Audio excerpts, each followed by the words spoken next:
Good afternoon. My name is Jim Lake, and I am the Director of the Charleston County Consolidated 911 Center, and we thank you all for being here today. We are very excited to announce that we are all moving forward. The Tri-County region is moving forward with Text-to-9-1-1. Behind me, we have representatives from Berkeley County and Dorchester County as well. We've been working together on this project for several months to make sure that we're providing this valuable communications tool to the public. Text-to-9-1-1 will offer the public another way to reach us in an emergency, and we do want to stress to the public that Text-to-9-1-1 is for an emergency, just as any other 911 call would be.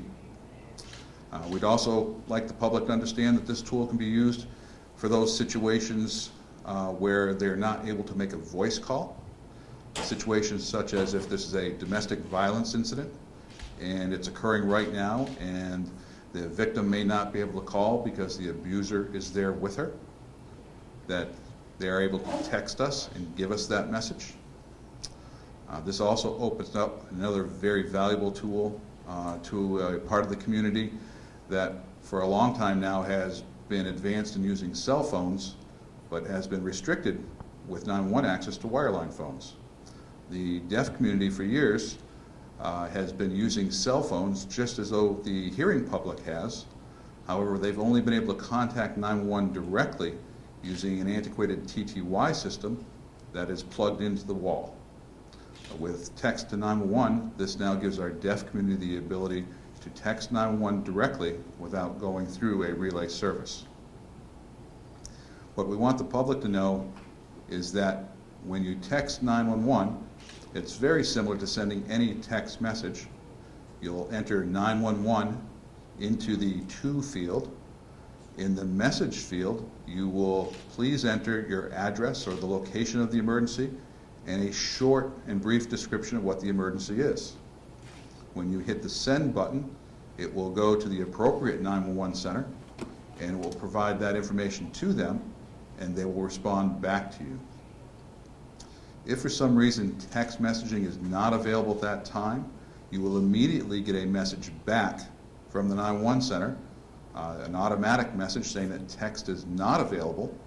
Please call 911. This ensures that if for some reason the system is down, the public will know that. It will get an immediate response. And the public will also then know, if we respond back to them, that our next questions will be to ask them a little bit more information about where they are and what we can do for them for services. Again, we've been working with Berkeley and Dorchester County to ensure that the same message that we're sending here in Charleston County is that's being delivered in Berkeley and Dorchester County. We don't want to confuse the public. So a lot of the public announcements you will see will be pretty much without identifying this as Charleston or Berkeley or Dorchester. I'm very happy with the work we've done. We have put our PIOs together, we're developing materials together and operational procedures, and I think that just makes it a better service for the public. Charleston County is live today. We've been testing since February to ensure that the system works appropriately. So we are live today, and again, I'd like to stress, please don't text 911 just to test it. Please text 911 only if you have an emergency. Again, if it's not available, you will receive a message letting you know it's not available. And our partners in Berkeley and Dorchester County are not far behind us as far as having their systems go live as well. Any questions? Yeah, when does Berkeley and Dorchester go live? Michael Mule, M-U-L-E, Berkeley County Public Information Officer. Our intention, we've tested with 2 of the major service providers. We have 2 more to go, but our expectation is with the September-October timeframe, we should be going live as well. Again, we're just waiting for those final 2 service providers to test, and then we'll be going live. Like Jim said, if someone does text and we're not live yet, they will get a message bouncing back informing them that we're not live. But we're anticipating a September-October timeframe, and we will make the appropriate announcement when we do go live. As well as for Dorchester County, my name is Lori Henry Miller. We are looking at a go-live date roughly June 15th of this year.